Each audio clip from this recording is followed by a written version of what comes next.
이 조선의 왕자는 왜 일본에서 갑자기 목숨을 잃었을까요?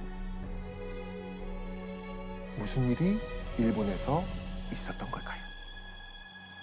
바로 일본에 전무후무한 충격적 사건이 벌어졌기 때문입니다.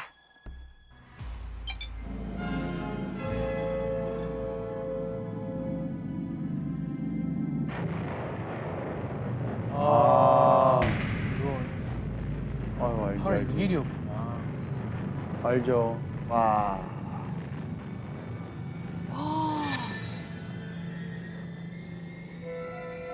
이게 실제 영상인 거죠? 네. 와. 일본 히로시마에 떨어진 핵폭탄. 와, 이거 뭐 남아있는 게 하나도 없어. 진짜 초토화된 거잖아요.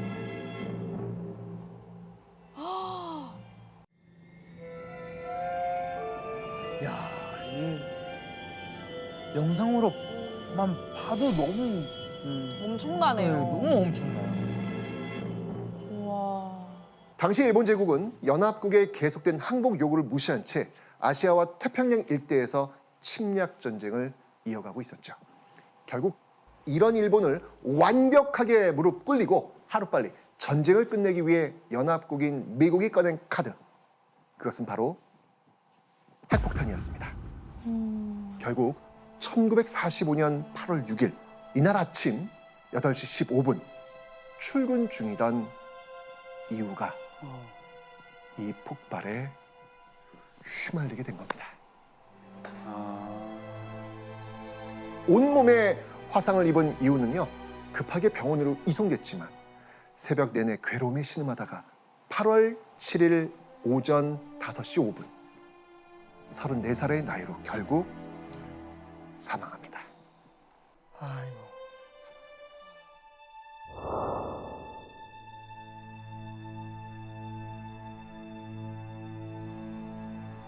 이렇게 타국에서 비참한 죽음을 맞이한 조선의 왕자 이후의 장례식이 8월 15일 낮 12시 경성운동장에서 치러질 예정이었던 겁니다.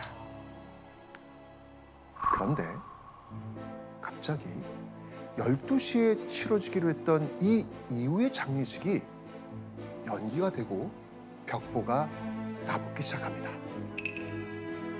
자, 그리고 이 벽보엔 이렇게 쓰여 있었습니다.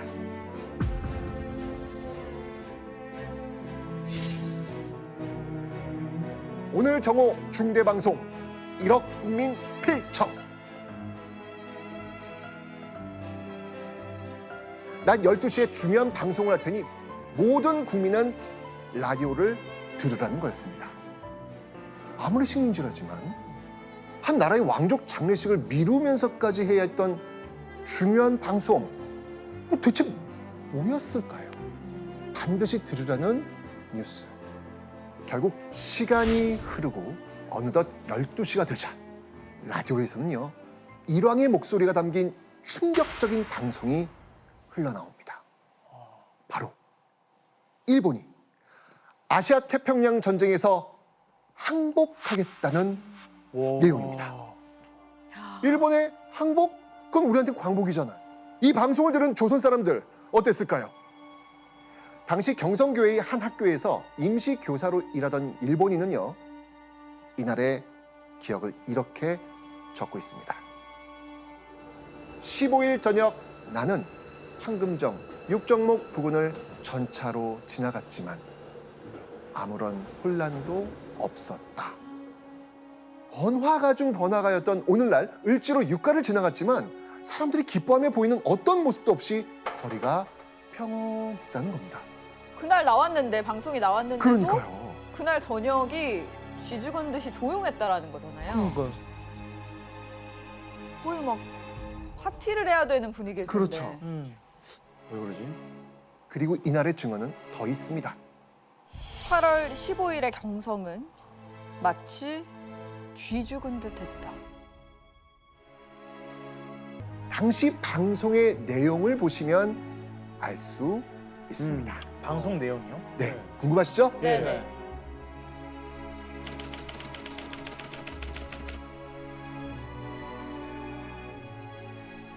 ここに重量なる南寺新民に次ぐ秦は帝国政府をして米英四蘇四国に対しその共同宣言を受諾する旨通告せしめたり 자, 이게 지금 8월 15일 12시 일왕이 했던 방송 내용입니다. 무슨 얘기하고 있나요, 지금? 무슨 말이에요? 어려운데요. 뭐라는 건지 모르겠네. 일단 지금 번역된 내용을 읽어봐도 지금 무슨 말인지 정확히 이해가 안 잘 안 되시죠? 않아요. 네. 어려워요. 맞습니다. 똑같아요. 지금 여러분의 이 반응 1945년 8월 15일 그 당시를 살던 조선인들도 똑같은 반응이었던 거예요. 아. 당시 조선인들도 일왕이 이야기하는 이 방송이 도대체 무슨 말인지 몰랐던 겁니다. 태극기 행렬도 없었던 8월 15일 이날의 광복을 독립운동가 함석헌 선생은 이렇게 표현했습니다. 해방은 도둑같이 뜻밖에 왔다. 그토록 간절히 기다리던 해방의 순간이 찾아왔건만 당시를 살아가던 대부분의 조선인들은 해방이 온 줄도 몰랐던 겁니다. 아무도 예상을 못했구나. 되게 짠하네요. 다들 막 집에 돌아가서도 아, 오늘 아침에 뭐 이상한 라디오 들었는데 뭔 말이야 서로 막 이렇게 밥 먹으면서 얘기를 했겠네요. 진짜. 맞습니다. 아 너무 예상과 너무 다르다. 그죠? 너무 달라. 자, 그렇다면 생각지도 못한 타이밍에 갑작스럽게 찾아온 광복의 날 8월 15일. 자, 그런데요. 이때 초비상이 걸린 곳이 있었습니다. 어디였을까요? 보시죠. 이 건물 뭔지 아세요? 예. 어떤 건물인가요? 조선 총독. 오, 맞습니다. 맞습니다. 바로 조선 총독부. 자, 그런데요. 근데 이 사진 유심히 보다 보면 너무나도 충격적이고 분노가 치미는 사진입니다. 앞에 있는 건물. 네. 이 건물이 뭐죠? 이거. 어? 광화문. 광화문. 광화문. 광화문이잖아요. 그럼 네. 그 뒤에는 뭐가 있겠습니까? 원래는 궁이 다 있어야 되는데. 그렇죠. 어떤 궁? 경복궁. 경복. 경복궁. 그러니까 일본은요. 조선의 임금이 나랏일을 보던 경복궁 근정전 앞에 떡하니 이렇게 조선 총독부를 세웠던 겁니다. 그러니까 이게 약간 우리 심장 같은 곳인데 거기에 탁 꽂아서 중심부에. 하는 것처럼. 맞습니다. 맞습니다. 대박이다. 조선 위에 군림하는 존재가 누구인지 똑똑히 보여주려고 했던 것입니다. 아,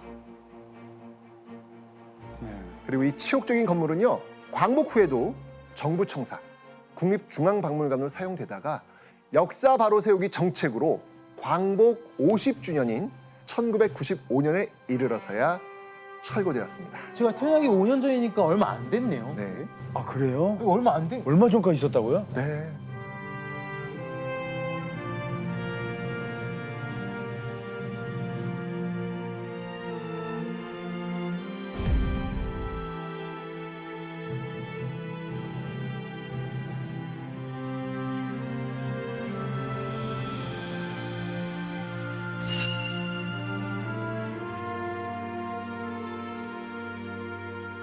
해방되고 나면 당연히 일본인들을 상대로 조선인들이 보복할 것이다 라고 생각할 수밖에 없잖아요. 네. 그죠?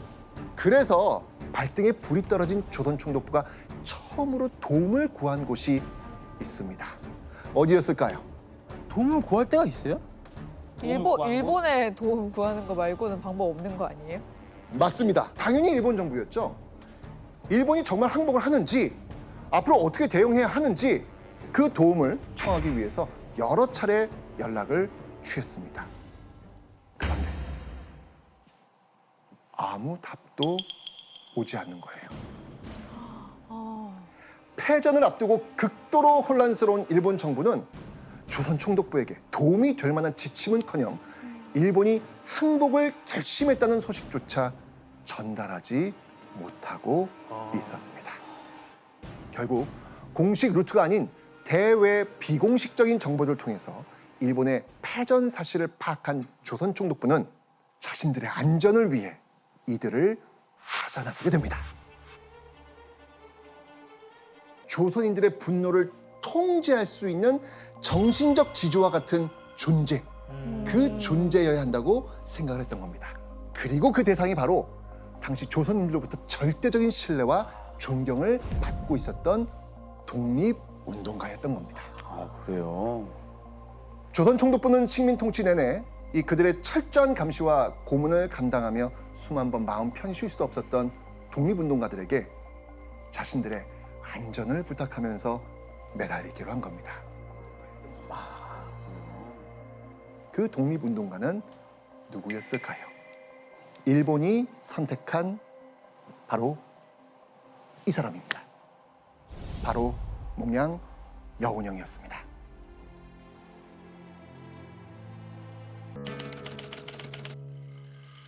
(8월 15일) 오전 8시경 조선 총독부의 2인자인 엔도 정무총감 앞에는 여운형이 앉아 있었습니다.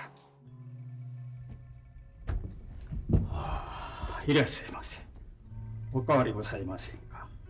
ええ、俺が何故だ。さあ、どうぞ。 여운형과 마주한 엔도는 상상치도 못했던 말을 꺼냅니다. 이제부터 우리 일본인의 생명은 당신에게 달려 있어. 조선에 거주하는 일본인과 일본군이 무사히 빠져나갈 때까지 치안 협조를 해달라는 조선 총독부의 부탁. 그러니까 한마디로 우리 좀 살려달라. 근데 선생님, 네. 이런 부탁을 들어주는 게 맞는 건가요? 그동안 당했던 걸 생각하면 아, 진짜. 이제 기회다. 너 혼 좀 나봐라라고 할 수도 있는데. 맞습니다.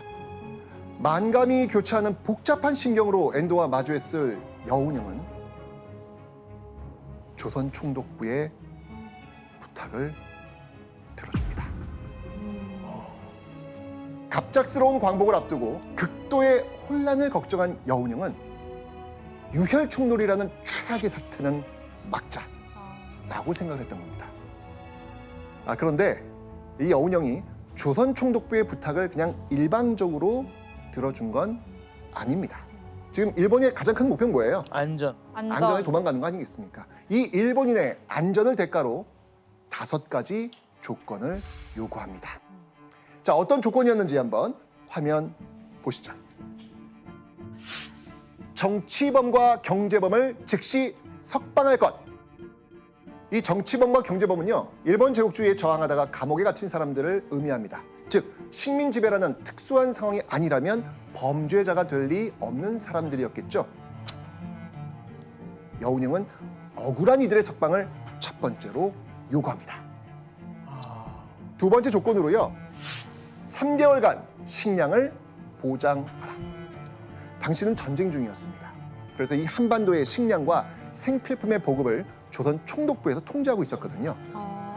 이대로 이 조선 총독부가 갑자기 손 딱 놓아버리면 당장 먹고 사는 문제에 지장이 생길 수밖에 없습니다. 그래서 이 조선이 정상적인 체제를 찾을 때까지 식량 배급 문제를 책임지라고 요구한 겁니다. 세 번째는요, 치안 유지와 건국을 위한 정치 활동에 절대로 간섭하지 말라. 네 번째, 청년과 학생을 조직 훈련하는데 간섭하지 말라.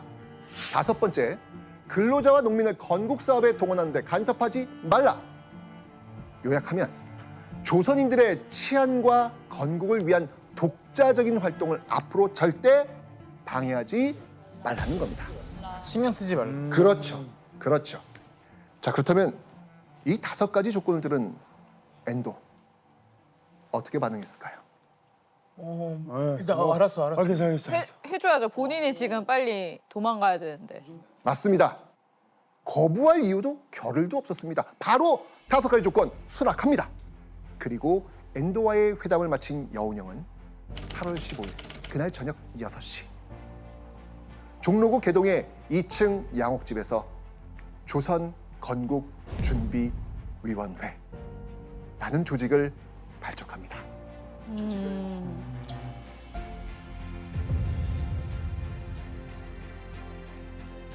그리고 다음 날인 8월 16일 오전 11시 무렵 이곳에 몰려든 많은 사람들이 애타는 마음으로 굳게 닫힌 철문을 바라보고 있었습니다. 바로 이곳입니다.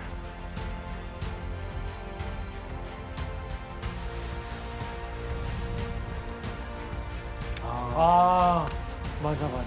바로 일제히 잔인한 고문이 자행되었던 서대문 형무소 바로 그 앞입니다. 혁명동지 환영이라고 적힌 깃발을 들고 웅성거리는 군중들. 기억나시나요? 전날 여운형이 엔도에게서 받아낸 첫 번째 요구 조건. 네. 정치범, 경제범, 석방하라. 그렇죠. 서대문 형무소 앞 큰 길에서 독립문까지 석방을 기다리는 환영 인파로 꽉 차 있었습니다. 와.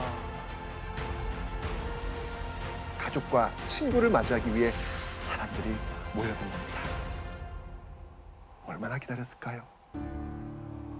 언제까지고 열리지 않을 것 같던 옥문이 열리고 독립운동가를 포함해 억울하게 수감됐던 조선인들이 무리를 지어 나옵니다. 다 나온.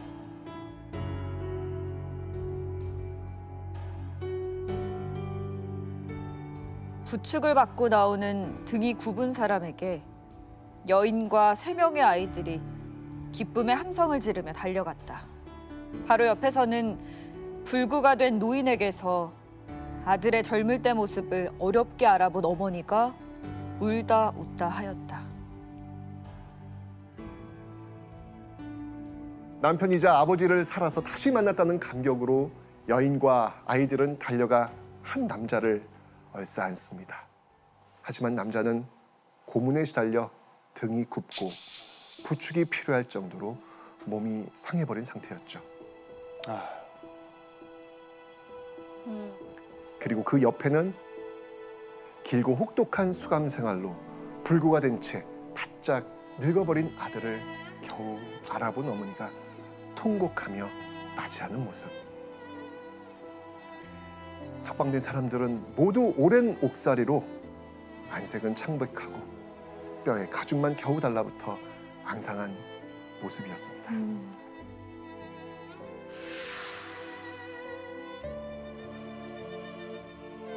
가족을 다시 볼 수 있는 건 너무나 기쁘고 행복한 일이지만 막상 그 모습을 마주했을 때는 진짜 눈물이 마르지 않았을 것 같아요. 정말 노인이 돼서 나왔으니까.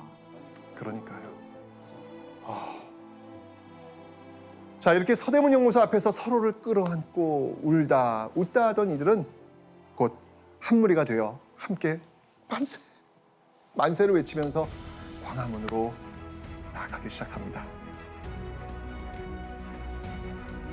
거리를 울리는 소리에 깜짝 놀라 내다본 사람들은요, 수많은 인파와 광복의 기쁨을 적은 깃발을 보고 뛰쳐나오면서 하나, 둘 만세 행진에 합류하면서 함께 만세를 외칩니다. 자, 그리고 만세 행진은요, 점점 더 그 덩치를 불려가면서 광화문에서 종로로, 종로에서 남대문으로 계속해서 나아갑니다. 그간의 울분을 토해내듯 누구의 눈치도 보지 않고 정말 악을 쓰면서 마음껏 만세를 부릅니다. 어쩌면 참 이 가슴 벅찬 그런 순간이 아니었을까, 그런 생각이 듭니다. 8월 16일 이 같은 만세 행진은 전국적으로 이루어졌습니다. 광복의 기쁨으로 한반도가 떠들썩했던 8월 16일 오후 3시 10분 라디오에서는 한 번 더 조선인들을 감격하게 만드는 멘트가 흘러나옵니다. 어떤 소식일까요? 16일은 이제 진짜 뭔가 정식적으로 뭔가 여운형 선생님께서 직접 뭔가 했을 것 같아요. 조선 말로 딱 했을 것 같아요. 정식적으로. 맞습니다. 새로운 조선으로 나아가기 위해 조선건국준비위원회가 만들어졌다. 이 사실이 공표가 된 겁니다.